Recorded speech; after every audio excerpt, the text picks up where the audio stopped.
எதுவும் பிஏல எதுவும் போட்டிருக்கீங்களா? ஆமாண்ணா பிஎல் போட்டிருக்கேன். நீங்க எதுக்காக? அவன் அந்த மும்மொழி கொள்கையை அமல்படுத்தணும் போட்டுக்கிறேன். கேரளா, தமிழ்நாடு, மேற்கு வங்காளம் அமல்படுத்தணும் போட்டிருக்கேன். கேரளாலதான் மும்மொழி இருக்குல்ல. பட் அவங்க நம்ம தேசிய கல்விக் கொள்கை அவங்க இந்த கேஸ் போடணும்னு தலைவர்கிட்ட கேட்டீங்களா? என்ன நாளைக்கு ஒரு எகென்ஸ்ட் ஒரு ஆர்டர் எடுத்து இதெல்லாம் அவங்க இஷ்டம் நீ யாரும் கேட்கறேன்னு சொல்லிட்டா நம்ம ஒட்டுமொத்த முயற்சி தேசிய கல்வி இம்ப்ளிமெண்டேஷன் எல்லாமே போயிருமே தலைகீழ. நான் இது தனிப்பட்ட முறையில பாதிக்கப்பட்டு நான் தமிழ்நாட்டுல இருந்து 1996 நான் தமிழ்நாட்டை படிச்சு ஹிந்தி படிக்க முடியாம. தம்பி ஐயோ மணி கொஞ்சம் நான் சொல்றது கேளுங்க. சொல்லுங்க. தனிப்பட்ட முறையில ஒரு கிராமத்துல ஒரு ஆள் போட்டா கூட தீர்ப்பு பொதுமக்கள் நாட்டுக்கு மட்டும்தானே. சரிங்க. பெரிய டேஞ்சர் பண்ணிட்டு எப்படி நீங்க போட்டீங்க ஐடியா இல்லாம எனக்கு புரியல.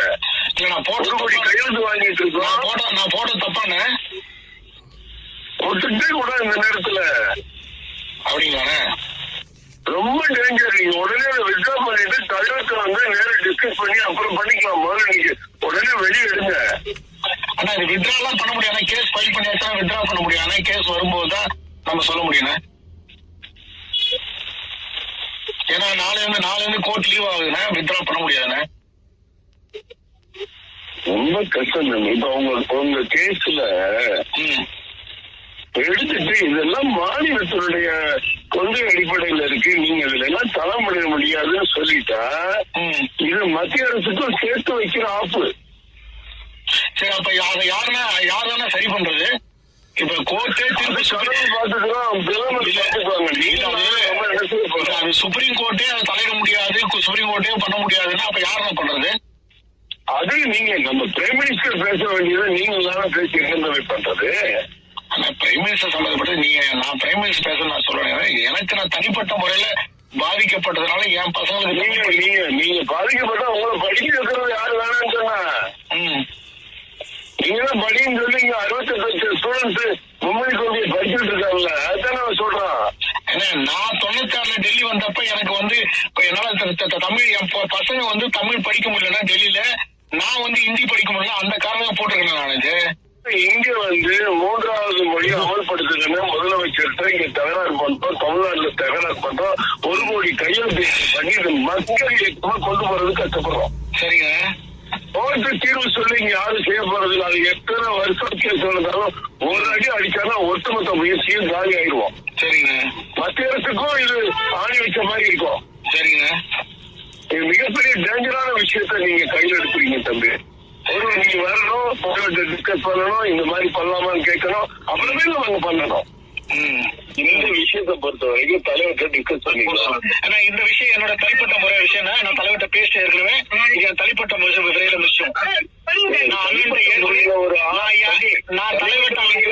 தனிப்பட்ட முறையில ஒரு ஆர்டர் ஆபத்தா இல்லையா? ஆனா நான் அண்ணன்ட்ட பேசிட்டேன், தலைவர் என்கிட்ட பேசிட்டாரு. நான் சொல்லிட்டேன் அண்ணே தனிப்பட்ட முறையில நான் பண்ணிருக்கேன்னு சொல்லிட்டேன். அவர் முடிச்சிட்டாரு. அதுக்கு மேல நீங்க இந்த பிரச்சனையை பெருசா படுத்தணும்னா நீங்க படுத்துங்க. தனிப்பட்ட முறையிலங்கிறது நமக்கு மேல திடீர்னு பாதகம் வந்தா என்ன செய்யறது? பாதகம் நான் தான் தூக்க மாட்டி தூங்க. வேற என்ன ஒரு விஷயத்தோட தீர்ப்பு இது பொது பிரச்சனை. அந்த தீர்ப்பு ஆதரவு வந்தா ரொம்ப சந்தோஷம், நாட்டுக்கே கொண்டாட்டம். எதிர்ப்பா வந்தா நாடே தானே திண்டாட்டம். இல்ல எதிர்ப்பா வரும். நீங்க எப்படி எதிர்ப்பா நினைக்கிறீங்க? எப்படி எதிர்ப்பா? ஒட்டுமொத்த வட இந்திய சேனல், வட இந்தியா எல்லாருமே இது பண்றது தப்பு, திமுக பண்றது தப்புன்னு எல்லாம் சொல்றாங்க. ஆனா அந்த ஜிஎஸ் மணி பண்ணது மட்டும் தப்புன்னு கருணாகரன் சொல்றது எப்படி? அண்ணாமலை அண்ணன் கூட அப்படி சொல்லுவீங்க, நீங்க சொல்றீங்க. அது இங்க தமிழ்நாட்டுல நம்ம எப்படி மாத்துறது மக்களை? சொல்லுங்க, நீங்களே சொல்லுங்க. நீங்களே சொல்லுங்க, நான் என்ன சொல்றது இல்ல, நீங்களே சொல்லுங்க. தமிழ்நாட்டுல மக்களை அவங்க இயக்கமா நடத்தி தானே மாத்த முடியும். இந்த விஷயம்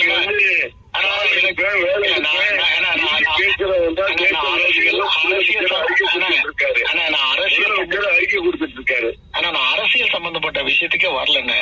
அரசியல் நீங்க போராட்டம் பண்றீங்க, 1 கோடி கையெழுத்து வாங்குறீங்க, ஆர்ப்பாட்டம் பண்றீங்க, அவங்களும் ஆர்ப்பாட்டம். நான் அதுக்கு வரவே இல்லைங்க.